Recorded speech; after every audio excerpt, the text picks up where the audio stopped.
전영준 신부의 가톨릭 영성산책 6번째 10일 그리스도인의 기도 생활. 우리는 예수님의 기도가 철저하게 하느님 뜻에 순명하면서 하느님의 구원 활동을 완성하고자 노력하는 시간임을 보았습니다. 그리고 우리도 그러한 기도 자세를 본받아야 한다는 점을 살폈습니다. 그렇다면 예수님의 기도 생활에서 우리의 기도 생활을 일치시키기 위해선 어떤 노력을 해야 할까요? 우리는 이 점을 복음서에 나타나는 예수님의 가르침을 통해 살펴볼 수 있을 것입니다.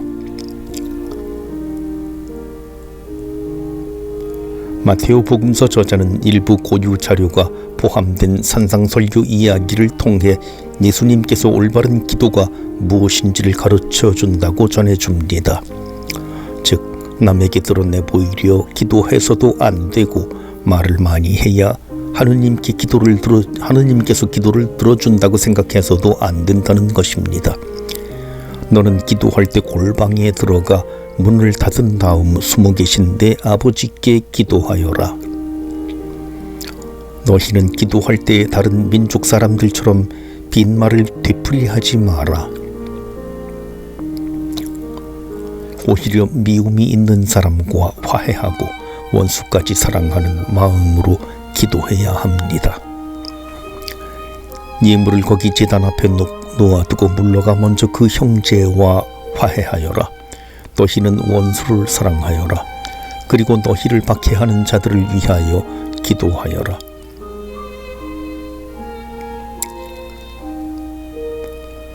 게다가 한 걸음 더 나아가 기도의 응답에 대한 믿음을 가져야 하고 하느님 뜻을 실천하는 데까지 다다라야 합니다.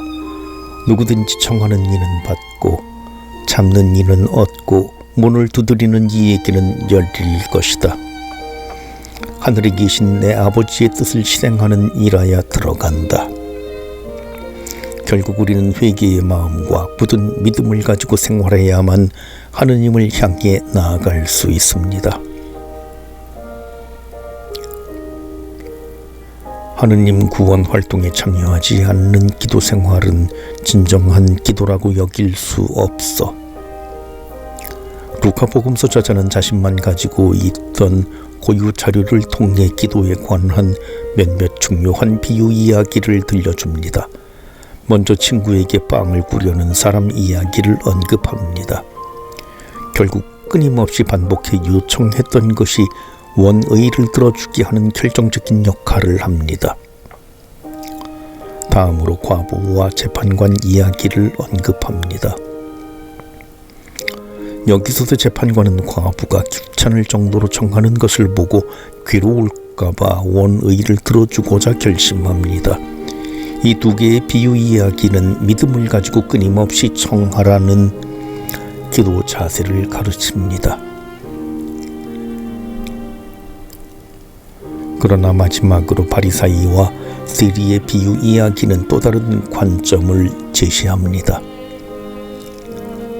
바리사이는 하느님 면전에 꼿꼿이 서서 당당하게 기도드리는 반면 세리는 얼굴조차 들지 못하고 자신이 죄인임을 고백하며 기도합니다. 즉, 겸손한 마음으로 자비를 청할 줄 알아야 한다는 가르침입니다.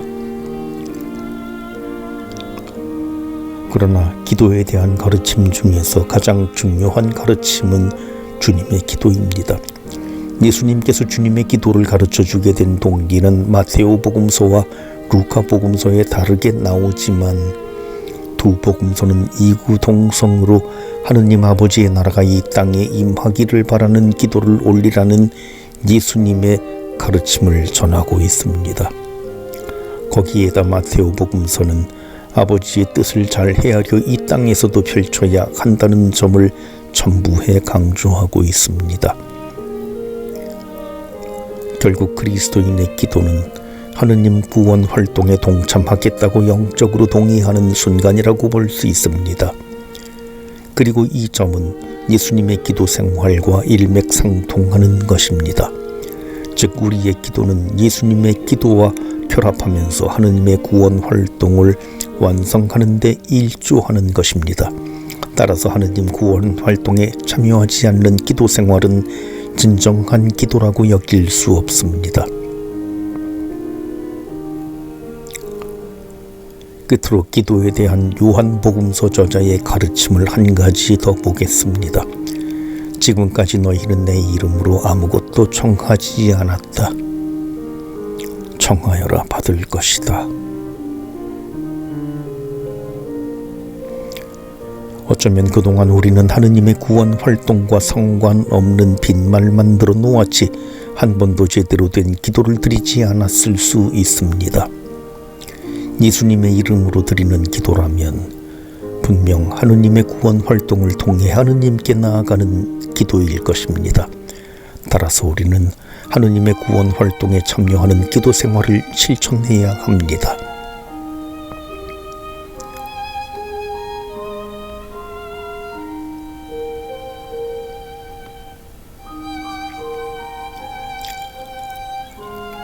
전영준 신부의 가톨릭 영성산책 12 영적 사건인 성사생활. 영적 발전의 여정을 걸어갈 때 우리는 두 가지 측면을 경험하게 됩니다. 한 가지는 능동적으로 노력하는 수독생활이고 또 다른 한 가지는 수동적으로 은총을 체험하는 신비생활입니다. 앞서 가톨릭 영성생활에서 통상적이고 기본적인 방법의 하나로 기도생활에 관해 설명했습니다. 기도생활을 할 때 수동적으로 은총을 체험할 수 있음에도 불구하고 능동적으로 노력하는 기도생활을 조금 더 강조했습니다. 하지만 이번에는 반대 측면을 살펴보고자 합니다. 즉 수동적으로 은총을 체험하는 측면을 더 강조하는 영성생활을 소개하고자 합니다. 그것은 바로 성사생활입니다. 가톨릭 교회의 가르침에 따르면 성사는 보이지 않는 하느님 은총을 가시적으로 체험할 수 있게 하는 현장입니다. 예수 그리스도는 하느님의 성사입니다. 왜냐하면 강생 하느님께서 인간이 되심의 신비를 통해서 인간이 된 예수님을 봄으로써 보이지 않는 하느님을 잠시나마 체험할 수 있기 때문입니다. 또한 교회는 예수 그리스도의 성사입니다. 하늘에 올라 더 이상 볼 수 없게 된 예수 그리스도를 지상의 교회를 통해서 지속적으로 체험할 수 있게 해주기 때문입니다. 그러므로 보이지 않는 은총을 체험할 기회를 제공하는 성사는 한마디로 영적인 사건이라 할 수 있습니다. 특히 하느님 은총의 도움으로 우리의 영적 여정이 발전할 수 있기 때문에 그리스도인은 성사에 참여하면 할수록 거룩해질 기회를 잡는 것입니다. 사실 가톨릭 교회는 성사 생활을 중심으로 산다고 해도 과언이 아닙니다. 예수님께서 공생활 기간에 가르치거나 보여주셨던 많은 내용을 교회는 심사숙고해 신앙인들에게 7개의 성사로 제시했습니다. 이 때문에 다른 이들이 가톨릭 교회를 바라볼 때 성사로서의 교회 모습을 먼저 생각할 정도였습니다. 하지만 많은 가톨릭 신앙인이 성사생활은 그저 성사생활 그 자체일 뿐이지 성사생활을 영성생활과 관련해 생각하지 않습니다. 그런 까닭에 신앙인은 성사생활로 성화될 수 있는 좋은 기회를 간과한 채 급기야 성사생활을 귀찮은 일 정도로만 여기게 됐습니다. 우리는 세례성사와 견진성사를 통해 영적 여정의 첫발을 내딛는 것에서부터 영적 성장을 체험할 수 있습니다. 필자는 앞서서 우리가 믿어야 할 바로 그 하느님을 올바로 고백하는 것이 영적 여정의 중요한 첫걸음이라고 여러 번 강조했습니다. 그러므로 우리가 세례성사로 나아간다는 것은 우리가 믿어야 할 하느님을 올바로 깨닫고 고백한다는 것을 의미합니다. 이것은 영적 여정의 첫걸음을 아주 잘 내딛는 것이며 영성생활과 직결되는 것입니다. 또한 우리가 견진성사로 나아간다는 것은 우리 안에서 성령의 역사하심이 더욱 활성화됐다는 것을 의미합니다. 영적 여정은 우리가 능동적으로 노력하며 걸어가는 측면도 있지만 성령께서 이끄시는 대로 수동적으로 이끌려가는 측면도 있기 때문입니다.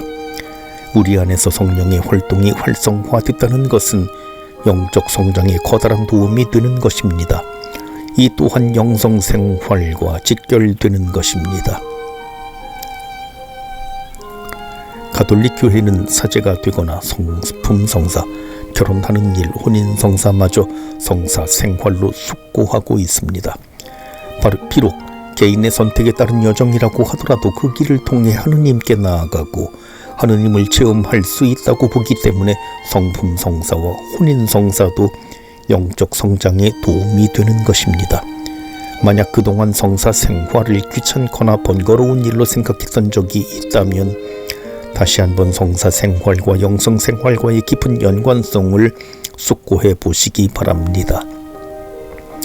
그리고 영적 발전을 간절히 바란다면 어렵고 복잡한 영적 여정을 찾아 나서기보다 가장 기본적이면서도 통상적인 성사생활에 충실하자는 결심을 해보시기 바랍니다.